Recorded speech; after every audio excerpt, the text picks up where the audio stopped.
दोस्तों, आप जानते हैं बहुत पहले अमेरिका में एक प्रयोग हुआ था। आइए अब देखते हैं भाग 4। इंजीनियर साहब द्वारा इस भाग में परलोक के बारे में कुछ अन्य विचार भी व्यक्त करने के साथ यह स्पष्ट किया गया कि ईश्वर एक एनर्जी के रूप में है, इसीलिए वह सर्वव्यापी है। यह सब उन्होंने स्वयं मृत्यु के बाद महसूस किया। तो मौत के बाद की कहानी आइए सुनते हैं उन्हीं की जुबानी। इस प्रकरण के अतिरिक्त या इसके संबंध में मेरे जो अपने विचार हैं उनको मैं आप लोगों के समक्ष प्रस्तुत करना चाहता हूँ कि ये सारा प्रकरण जो है जो हमारे ऊपर घटित हुआ है उसके संबंध में हमारा क्या विचार है, वो अपना व्यू हम आप लोगों के सामने रखना चाहते हैं। इन सब व्यू को बताने से पहले मुझ में कुछ गुण हैं, उनको वो गुण हैं। एक तो ये है कि मैं सदैव सच बोलता हूँ। सच के अतिरिक्त जहाँ कहीं जरा सा भी संदेह होता है वहाँ हम सीधे नहीं बोल पाते, और जो सच है वही बोलता हूँ। तो हमारी भाषा में करीब करीब 90% तो झूठ है, उसको हम इस्तेमाल नहीं करते। तो इस वजह से लोग हमारी कुछ आदतों का ग्रहण करके हमारा वो फ़ायदा भी उठाया है, लेकिन वो बात अलग है। ये प्रकरण जो है इसका जो मैं बता रहा हूँ कि सच बोलता हूँ, तो इसमें जो कुछ भी हमने बताया है वो सब अक्षरशः सत्य है, और वो जो सत्य है वो आज भी हमारी आंखों के सामने आ जाता है, तो उसका अनुभव आज भी हम कर सकते हैं। दूसरी बात ये है कि कोई प्रकरण जब हमारे साथ घटित होता है तो उसका हमें पूर्वाभास हो जाता है, लेकिन उसके विषय में हम कुछ कर नहीं पाते, है ना। उस पर प्रभाव नहीं डाल सकते, ना कुछ कर पाते हैं। लेकिन होता वही है जिसका आभास मुझे पहले से हो जाता है। तो ये दो प्रकरण हैं जिसको कि हमारे जीवन की काफ़ी पूरा का पूरा जीवन आच्छादित है। जिसमें सत्य बोलने का जो प्रकरण है वो सन 60 से है, 60 से सत्य बोलने का, क्योंकि हमारे पिताजी के साथ में कोई घटना घटी थी, तो उस घटने को याद आती है तो हमें सत्य के सिवाय कुछ और कहने की हिम्मत नहीं पड़ती। तो इस तरह से हम ये देखते हैं कि अपने जो वृत्तांत है उसको मैं आप लोगों के सामने कैसे व्यक्त करूं, और अपनी इच्छा अनुसार अपने विचार के अनुसार करना चाहता हूं। तो आप ये समझ लीजिए कि ये प्रकरण जो हुआ है ये अनायास नहीं हुआ, अनायास नहीं हुआ। इसका आभास मुझे हुआ था करीब 8 तारीख पहले को।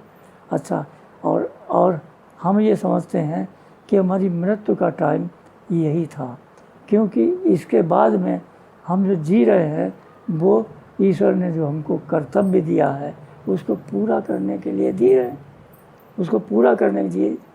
तो जब पूरा करने को जी रहे हैं तो उसी लिए कष्ट हो, कैसा भी हो, कुछ भी हो, टूट फूट हो, तो हम तो ये कहते हैं कि ईश्वर ने जो दिया है उसका निर्वाण हमको करना है। हंसी में लोग ये भी कह देंगे कि उसका क्या नाम, तुमने कुछ कुकर्म किए होंगे उसका रिजल्ट भुगत रहे हो। और हम इस बात को यूँ कहते हैं कि भैया जब मृत्यु हमारी 11 मार्च तक ही थी, है ना, और उसके बाद में ये तो भैया ज़िंदगी हमको उधार दी गई है, कह के दी गई उधार कि अभी इनका बकाया है। तो उधार की वजह से हमको ऐसी टूटी फूटी ज़िंदगी दी जा रही।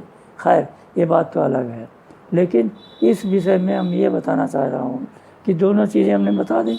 एक तो सत्य बोलने की बात और एक अनुभव वाली बात, प्रिय अनुभव वाली बात है। तो वही चीज़ हम देख रहे हैं कि भगवान ने जो सबसे पहले हमसे कहा, जिससे माया मोह सब अलग हुआ, वो यही बात थी कि पता नहीं कितनी बार तुम माँ बाप बने, कितने बार माँ बाप तुम्हारे लड़के बने, या तुम्हारे लड़के जो हैं वो माँ बाप बने। तो इससे हमारा माया मोह सब छूट गया, सब छूट गया, और रह गया हमारे पास क्या, काम क्रोध मद लोभ, जब देखा कि सब ईश्वर के ही हाथ में है, हमारे हाथ में कुछ नहीं है, तो काम क्रोध मद लोभ मोह कुछ रहा ही नहीं।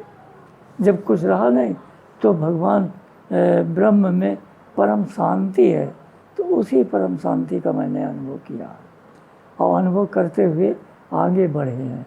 तो हमारे विचार से ये आता है कि ब्रह्म जो है वो क्या है, हमारा शरीर क्या है। तो हम अपनी भाषा में बता रहे हैं अपने अनुभव के हिसाब से कि हमारा जो शरीर है और जो ब्रह्म है वो हम उसको यूँ समझ लीजिए कि ब्रह्म में ही हम हैं और हम में ब्रह्म है। क्योंकि ब्रह्म की परिभाषा जो हमने देखी है और अनुभव किया है, परम शांति अनुभव किया है, तो उससे हमको यही लगा कि एको ब्रह्म द्वितीयो नास्ति। क्यों? सब जगह जहाँ देखा प्रकाश रूप में या इलेक्ट्रिसिटी रूप में या आप उसे साउंड के रूप में या किसी अन्य रूप में जहाँ कहीं हमने देखा तो अपने आप को एक ही तो पाया। रूप कोई भी हो, हम प्रकाश रूप में थे, दूसरे जो हैं वो उसका क्या नाम ग्रेविटी के रूप में है, तीसरा जो है गुरुत्वाकर्षण रूप में है, चौथा जो है किसी अन्य रूप में है। तो इस तरह से जो रूप हैं उनकी सीमा है। सीमा यूँ है कि हम अपनी इंद्रियां जो है ना, इससे ब्रह्म और दूसरी चीज़ जो सोचते हैं तो सोचना पड़ता इसलिए क्योंकि हमारी इंद्रियों की सीमा है और उस सीमा के बाहर नहीं जा सकते।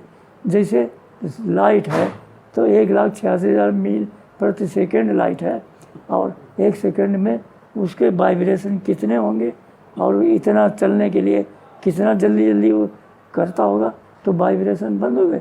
लेकिन हाँ, वहाँ भी लिमिट है। 1,86,000 के बाद में इंफ्रारेड जो है ना वो दिखती नहीं, वायलेट रेज जो है ना वो नहीं दिखती क्योंकि वो सीमा के बाहर है। लेकिन एनर्जी तो है, एनर्जी है। जब एनर्जी है तो इसका कोई आदि अंत नहीं है। तो वो चीज़ें जो हैं, जो इलेक्ट्रिसिटी, साउंड, ग्रेविटी, इन रूपों में व्यक्त होती है, चुंबकत्व है, इन रूपों में जो व्यक्त होती हैं वो भी तो वाइब्रेशन से ही है ना, और वो भी एक एनर्जी है। अब चूँकि एनर्जी है और सब जिसको आप देख लीजिए कि आप साउंड ले लीजिए या इलेक्ट्रिसिटी ले लीजिए या ग्रेविटी ही ले लीजिए, तो ग्रेविटी को अगर ईश्वर मानने लगे, और मानने लगे नहीं बल्कि वो ईश्वर भगवान है। क्यों? भगवान का रूप अनादि से अनंत तक का था ना। तो इसमें किसी चीज़ देख लीजिए कि कहीं भी इसका ब्रेक नहीं है। अनादि से नीचे से झुकिए तो अनादि से चले जाइए, उसका अंत नहीं मिलेगा, है ना। इसी तरह अगर इंफ्रारेड के आगे वाली किरणें आप देखिए तो वो भी हैं, आगे चली गई, लेकिन इंफ्रारेड से नीचे वाली नहीं देख सकते, ऊपर वाली नहीं देख सकते। लेकिन एनर्जी है उससे ज़्यादा तीव्रगामी, उससे ज़्यादा और दूर तक जाने वाली। अरे 5 अरब वर्ष प्रकाश वर्ष की तो हम लोग पकड़ में लाए हैं, तो उससे आगे भी तो है, अंत तो नहीं पाया, तो आगे भी तो है। तो हमारा जो शरीर है ये इंद्रियों संचालित है, इसकी सीमाएं हैं और ये सीमा के अंदर काम करता है। जब सीमा के अंदर काम करता है तो फिर उसके आगे भी तो कुछ है ना, तो सीमा के अंदर ये काम कर पाएगा। इसलिए हमको वो अलग दिखता है, ये हमारा शरीर अलग दिखता है, ये बात है। तो फिर क्या हुआ कि हम जो है ना कि हमारे विचार से ये तीनों काल जो हैं, 3 काल कहते हैं, भूत भविष्य वर्तमान, 3 काल कहते हैं। तीनों काल ये भी एक ही हैं, इनका भी कोई अंत नहीं है। वो आप यूँ समझिए कि वर्तमान जो है उसमें भूतकाल भी है, वर्तमान में भविष्य काल भी है, लेकिन ज्ञान और कर्म जो साथ साथ चलते हैं वहाँ जा कर के, उससे आप अनुभव करके तो देखिए, अनुभव करके देखिए। तो कैसे आजकल विज्ञान ने खोज कर रखी है, टेलीविज़न बना रखा है। आप कहते हैं कि उसमें हरा रंग दिखता है, तो जो प्रकाश किरणें हैं 7 रंग की, उनकी कई एक किरणें मिलके हरा रंग बनाता है ना। और जब तक हर वो किरणें नहीं मिलेंगी तब तक हरा रंग कैसे बनेगा। इसी तरह लाल है, पीला है, वो भिन्न भिन्न प्रकार की किरणों से मिल करके हो। लेकिन हमारा शरीर जो है 7 ही वर्ण बनाता है। सूर्य में 7 ही वर्ण हैं, तो सूर्य की रोशनी से 7 वर्णों के अंदर जो विन्यास है, जो कर्म है, वो सब होते रहते हैं, है ना। तो इस तरह से अगर हम देखें कि एक वर्तमान में भूतकाल कैसे मिल गया, तो भैया आप देख लो अपने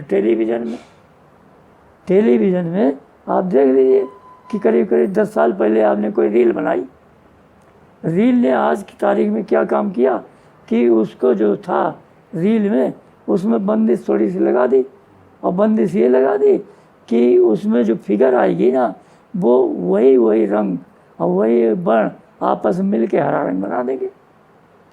बस इतना ही तो करता है, लेकिन हरा रंग वर्ण ये कोई आदमी नहीं बना सकता, क्योंकि हम अलग है नहीं, हम ही खुद इससे बने हैं। तो ये प्राकृतिक है, इसी को ब्रह्म कह लीजिए कि ये ब्रह्म है, और ब्रह्म से ही क्रिया होकर के वो पीला रंग बना, और जैसे पीला हरा बना तो उसकी फिगर बनती जाती, जैसे जैसे बनती जाती वो उछलते कूदते हैं, है ना।